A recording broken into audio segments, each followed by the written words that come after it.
اچھا، اس حدیث پاک سے یہ بھی سمجھ میں آتا ہے کہ اسلام بہرحال اپنے ماننے والوں کو طاقت میں دیکھنا چاہتا ہے، پاور میں دیکھنا چاہتا ہے۔ اسلام کی منشا یہ ہے کہ جو محمد عربی کا کلمہ پڑھنے والا ہے، دنیا میں جتنے بھی عہدے ہیں، جتنے بھی درجے ہیں، جتنے بھی مرتبے ہیں، جو سب سے، ہر میدان کی بات کر رہا ہوں، ہر میدان کے سب سے اعلیٰ درجے پر، سب سے ٹاپ لیول پر اگر کوئی بیٹھا ہو تو اسلام کی منشا یہ ہے کہ وہ محمد عربی کا ماننے والا بیٹھا ہو۔ اور دیکھو اسلام کا نقطہ نظر دیکھو، اللہ کے نبی کی ایک حدیث میں بار بار کوٹ کرتا ہوں اور ہر بار اس کی وضاحت کرتا ہوں۔ اللہ کے نبی فرماتے ہیں المؤمن القوی خیر و احب الی اللہ من المؤمن الضعیف، کہ ایک کمزور مومن ہوتا ہے اور ایک طاقتور مومن ہوتا ہے۔ مومن تو سب برابر ہیں،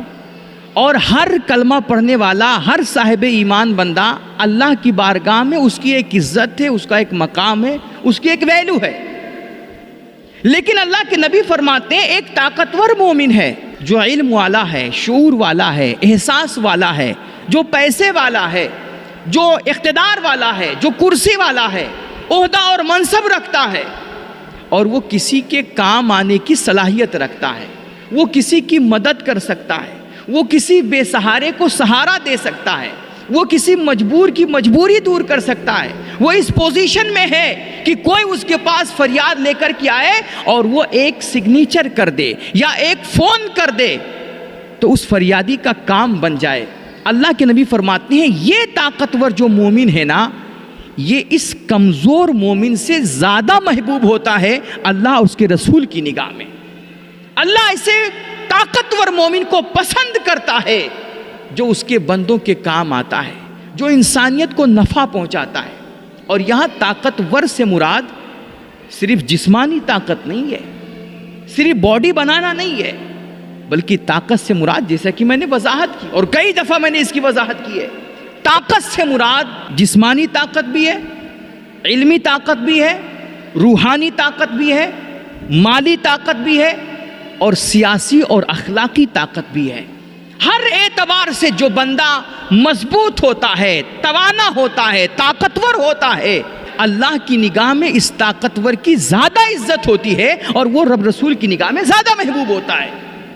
اچھا، اس حدیث پاک سے یہ بھی سمجھ میں آتا ہے کہ اسلام بہرحال اپنے ماننے والوں کو طاقت میں دیکھنا چاہتا ہے، پاور میں دیکھنا چاہتا ہے۔ اسلام کی منشا یہ ہے کہ جو محمد عربی کا کلمہ پڑھنے والا ہے، دنیا میں جتنے بھی عہدے ہیں، جتنے بھی درجے ہیں، جتنے بھی مرتبے ہیں، جو سب سے، ہر میدان کی بات کر رہا ہوں، ہر میدان کے سب سے اعلیٰ درجے پر، سب سے ٹاپ لیول پر اگر کوئی بیٹھا ہو تو اسلام کی منشا یہ ہے کہ وہ محمد عربی کا ماننے والا بیٹھا ہو،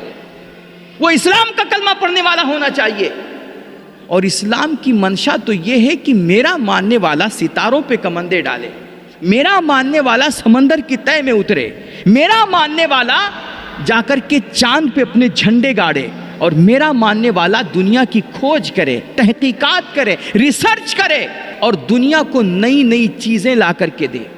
ہر ایک نئی ایجادات کا موجد سب سے پہلے محمد عربی کا ماننے والا ہونا چاہیے۔